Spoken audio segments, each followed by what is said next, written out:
Hi, my name is Mark Schwartz, and I'm an enterprise strategist with AWS. Today I'd like to talk a little bit about the broader context of generative AI in terms of the broader data flows across the enterprise, how the enterprise uses data and thinks about data in the course of its operations. Generative AI isn't just some toy on the side of whatever else you do. It's something that's going to become part of your business processes and part of how your organization creates value for customers and then harvests that value for the business. Organizations have come a long way in how they use data, but part of my role is to help companies or help leaders of companies with the challenges they face in transforming digitally. And I find that there's a set of challenges around data that's actually quite common. In order for me to explain those challenges, it helps a little bit to review the history of how organizations generally have used data.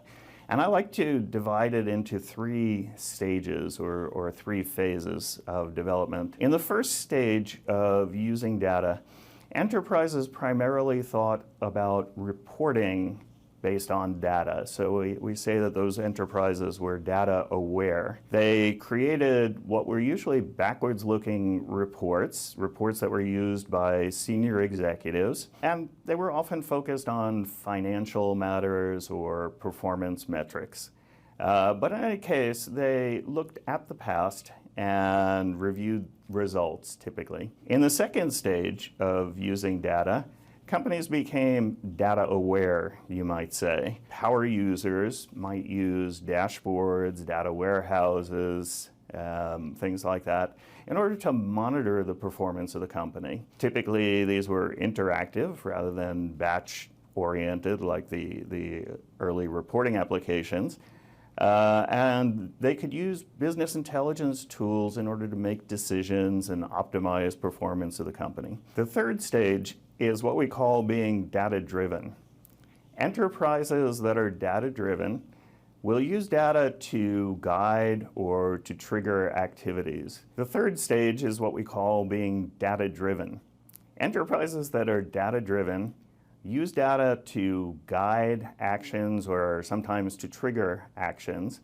Often the data is available across the enterprise to all or most employees. And it might also be available to AI and machine learning applications to use in producing results for the organization or in interacting with customers. We like to say that in this phase the data is democratized so it can be used across the enterprise. Since the data is democratized, this raises a number of issues of cultural change. Since everybody across the enterprise will be using the data, they need to learn to think differently about it, to value the data for the different ways that it can be used, and to be comfortable in working with the data. With this quick history in mind, and focused on the objective of being data-driven, let me talk a little bit about the challenges, the cultural challenges that we often see when organizations are trying to make that transition. The first challenge, and the one that usually jumps right out at organizations as they try to make this transition, is the problem of data silos. Typically, across the enterprise in different legacy databases, there will be different pieces of data that need to be combined in order to really get the full value. But because they're distributed, because they're in different systems, because they're overseen by different departments, this might actually sound more like a technical challenge, a question of how do you get the data out of different databases. But for most organizations, it winds up being primarily a cultural challenge. And the reason is typically in an organization, different departments have control of different pieces of data. We often see this phenomenon we call data hugging, where organizational departments or individuals in the organization will hug their data. This is my data, you can't touch it. They often have reasons why they think nobody else should be touching their data. Sometimes it has to do with privacy, for example. Sometimes the data isn't clean, it isn't high quality, and they're the only ones who know where the quality issues are. Sometimes they say, well, nobody else can really understand what the data means, only we do. The truth is that these objections can actually be handled. Organizations can and should implement privacy controls by design, often automated. If there are data quality issues, somebody should probably fix them. If the data can't be understood by the rest of the organization, well, maybe this department should be training everybody else or explaining or improving the data so that it can be understood by everybody. This sort of data hugging persists partly because it's a kind of organizational power to have control of data that nobody else has control of. So the cultural change that's necessary is to convince employees or to change their thinking so that instead of thinking of the data as belonging to them, they think of themselves as stewards of the data for the rest of the organization. So their role is to make the data available, make sure that it's high quality, clean, easily understandable, make sure that it's usable by everybody, make sure that it has the appropriate privacy controls. This is a big change in mindset, and often the best way to accomplish it is to change the incentives of the people who are holding the data so that they no longer get the benefit of the organizational power, but instead they're motivated and incentivized to act as stewards and make the data available to everyone else. As long as we're discussing data quality, let me cite that as maybe the second cultural challenge that we see quite a lot.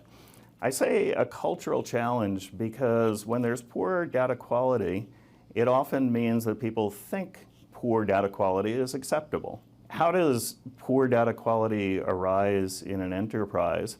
Well, very often what we see is that the enterprise has been using its data primarily to facilitate transactions. As long as the data is clean enough to be able to accomplish the transactions, or as long as the parts of the data that are necessary for the transactions is high quality, then everybody is fine with it, and perhaps nobody even notices that the rest of the data has problems, or they don't notice until well downstream. So they wind up with data of dubious quality or not always consistent quality.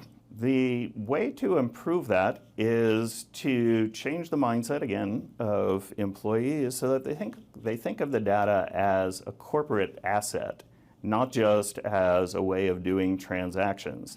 The data itself, if the quality is bad, that reduces the business value of the asset. And that's something that they should be concerned with if they're thinking of it as something that the company owns. It helps to actually use the data beyond the transactions, because when you use the data, it surfaces the quality problems and they can be addressed. It's easy to miss the fact that there are quality problems if you're never touching the data until much later. The third cultural challenge that I'll cite is related to that one. This is the problem of employees not attaching value to the data. So often in an enterprise, in a traditional enterprise, employees make decisions based on their intuitions or maybe anecdotes. There's nothing wrong with that. Intuition and anecdotes are very important in making decisions in an organization.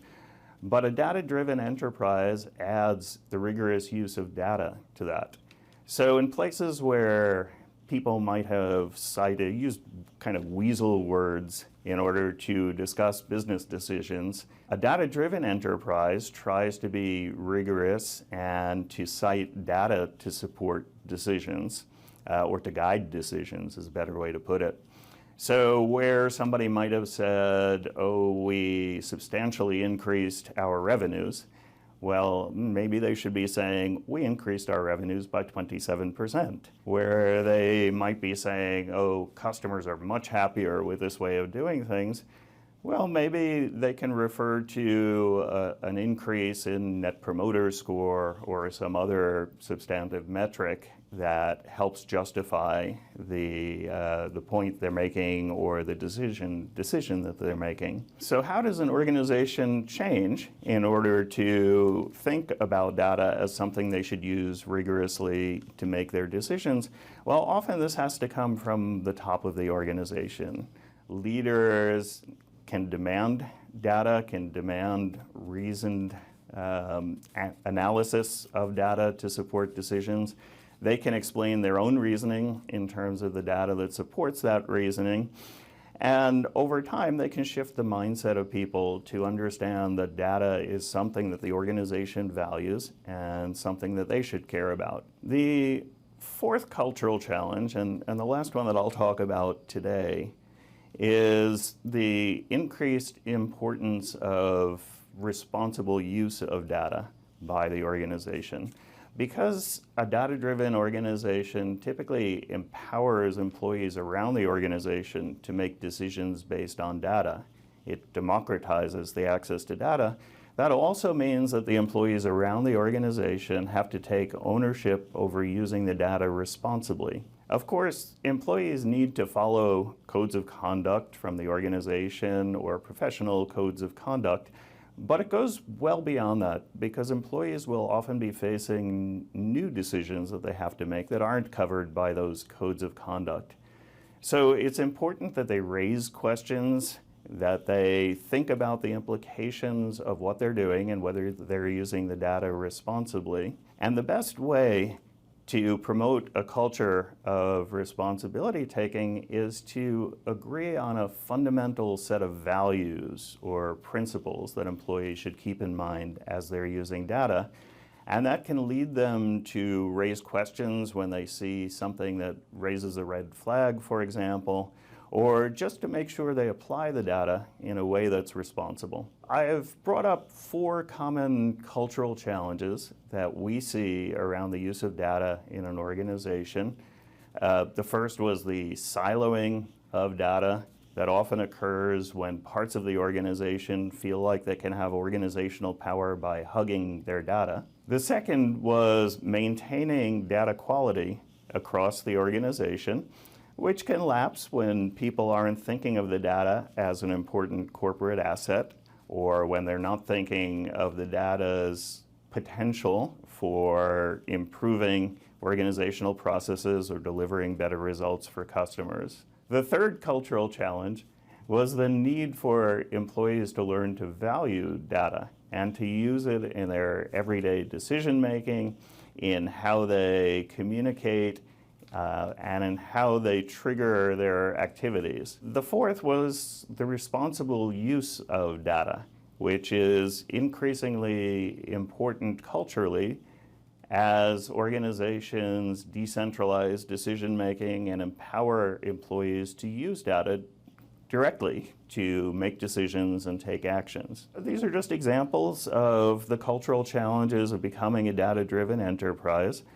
But these are the ones that we see most frequently. So when we think about generative AI and we try to put it in the context of the organization's use of data, we have to think about what it means for an organization to be data-driven. We have to think about how we can overcome some of these things that typically get in the way, the siloing of data, the inappropriate use of data, and find ways to change the mindset of people around the enterprise such that they can actually provide the data to the generative AI and to the processes that are using generative AI to deliver value for the business. I hope that the way that I've put generative AI in the context of the broader use of data is useful to you. And we look forward to seeing how you'll innovate with generative AI and the amazing things that you'll be able to do with it.